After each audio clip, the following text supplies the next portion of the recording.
quero que a luz de Deus que um dia em mim brilhou. Nós vimos até agora 3 dons: o dom de línguas, o dom da interpretação de línguas e o dom da profecia. Agora nós queremos nos abrir a esse conhecimento, ou reconhecimento do dom da palavra de ciência, para que nós também peçamos a Deus para que esse dom se manifeste na nossa vida. Agora, precisamos ter atenção que o dom da palavra de ciência não é o mesmo dom de ciência que nós recebemos no sacramento da crisma. O dom de ciência, que é dom crismal, é aquela graça que nos faz julgar os acontecimentos segundo Jesus e não com os nossos próprios desejos, com as nossas paixões. Esse é um dom que nos faz conhecer a vontade de Deus e essa vontade para cada um de nós e também conhecer aquilo que Ele nos quer revelar. Já a palavra de ciência, o dom da palavra de ciência, ela é apenas uma pontinha da ciência de Deus, que a gente recebe como uma inspiração do Espírito Santo para que a gente possa entender alguma coisa, ver alguma coisa, certamente à maneira de Deus, e depois podermos falar sobre isso. O dom da palavra de ciência é uma revelação particular, momentânea. Acontece diante de uma situação, de um fato específico.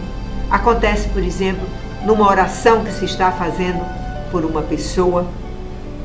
E é uma revelação assim sobrenatural de um detalhe do conhecimento de Deus. Deus sabe tudo. E Ele permite a gente saber alguma coisa ligada àquele acontecimento, àquele fato especificamente. Geralmente o dom da palavra de ciência ele vem acompanhado de um outro dom, o dom da palavra de sabedoria. Mas são diferentes. Nós vamos ver os dois aqui ainda nesse bloco. A palavra de ciência nos revela uma situação e a palavra de sabedoria aquilo que deve ser dito, deve ser feito em relação àquela situação. Vem, por exemplo, quando a gente está orando, como eu disse para vocês, por uma pessoa. E a gente deve, quem recebe a palavra de ciência, deve perguntar à pessoa se aquilo lhe traz à lembrança algum fato, algo específico. Não querer logo que a gente dê a nossa opinião, o que é, o que não é, porque a gente corre o risco de errar. Veja o que aconteceu comigo certa vez. Eu estava orando por uma jovem e Deus me deu assim a imagem de um boi, porque a palavra pode vir por meio de uma visualização, pode vir por meio de uma única palavra, pode vir por meio de uma colocação. E então eu disse para ela, o Senhor está me mostrando um boi. Certamente, na tua vida, em algum momento, tu tiveste medo desse animal. Ou talvez até hoje tu estejas com medo desse tipo de animal. Ela me olhou assim muito espantada e disse assim, não, de jeito nenhum. Eu fui criada em fazenda na minha infância, sempre estive envolvida com gado, eu não tenho medo nenhum de boi. Eu disse, errei. Então, pedi, vamos orar de novo? Tive assim essa humildade de pedir que nós orássemos novamente. E aí nós oramos.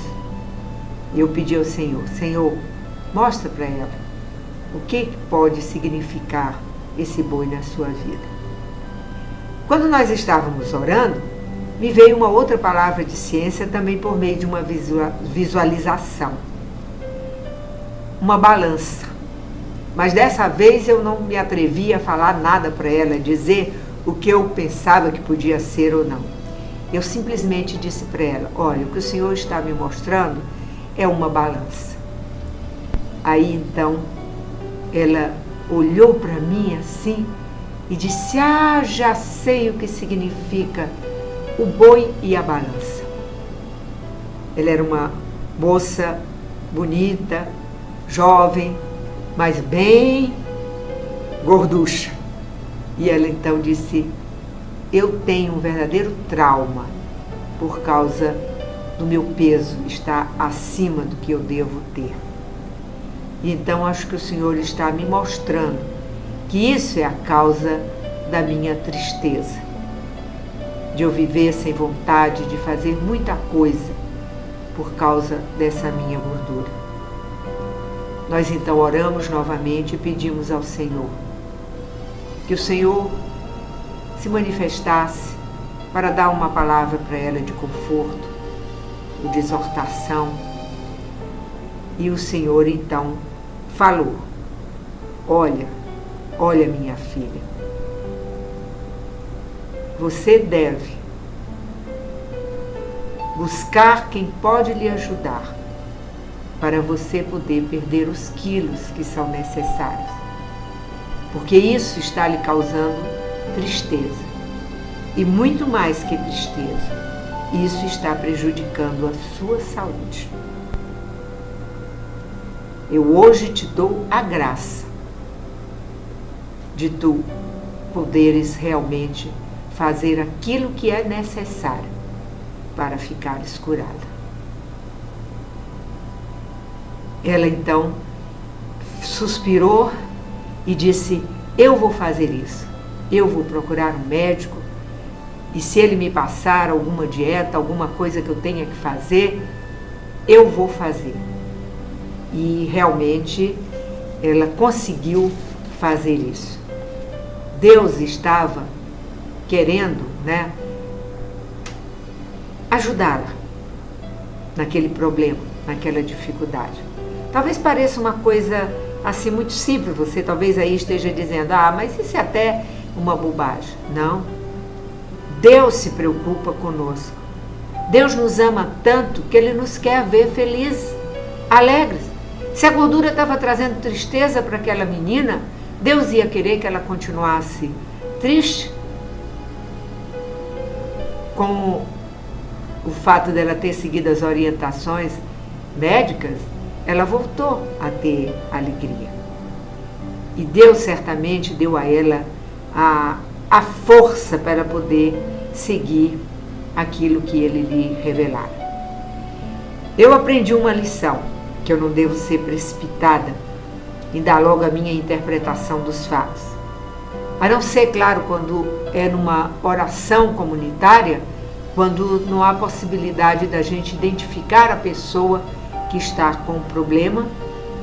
Então, nessas ocasiões eu peço a Deus, Senhor, mostra-me o que significa essa visualização. Mostra-me o que significa essa palavra que tu me destes. Outra ocasião, eu orando por uma pessoa, o Senhor deu a palavra correio. E eu falei para a pessoa, o que essa palavra pode dizer para ti dos acontecimentos da tua vida? Ela ficou assim pensativa e ela disse, já sei, dona Sônia.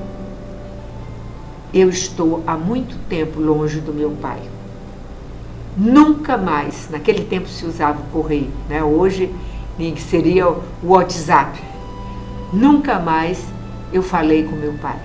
Nunca mais eu lhe escrevi nenhuma linha.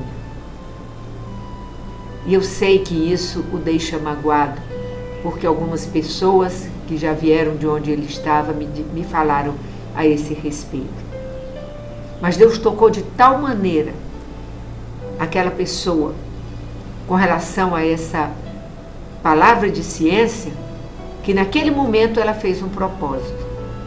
Eu, quando chegar em casa, a primeira coisa que eu vou fazer é escrever uma carta para o meu pai. Vejam que maravilha! Uma reconciliação por causa do dom da palavra de ciência. Você está triste? Peça a alguém que tem um ministério de cura que ore por você. Pois, como cristãos de verdade, nós não podemos ser tristes. Não pode ser triste um coração que ama Cristo. Não pode ser triste um coração que ama Deus. Não pode ser triste um coração que ama Cristo. Não pode ser triste um coração que ama Deus. Por isso eu canto, glória, aleluia. Não pode ser triste um coração que ama Deus. Por isso eu canto, glória, aleluia. Não pode ser triste um coração que ama Deus. Então é isso. Você está triste? Você está com um problema? Não hesite. Procure uma pessoa que você sabe que pode orar por você. Onde você souber que está tendo, dentro da nossa igreja, uma reunião, um retiro, um grupo onde se faz oração de cura interior, procure, vá até lá. E se você não quiser simplesmente a oração da Assembleia, converse com uma das pessoas que tem esse dom para poder orar por você. Com certeza, Deus quer que você seja uma pessoa feliz. Nós vamos para o intervalo e voltamos para o nosso último bloco.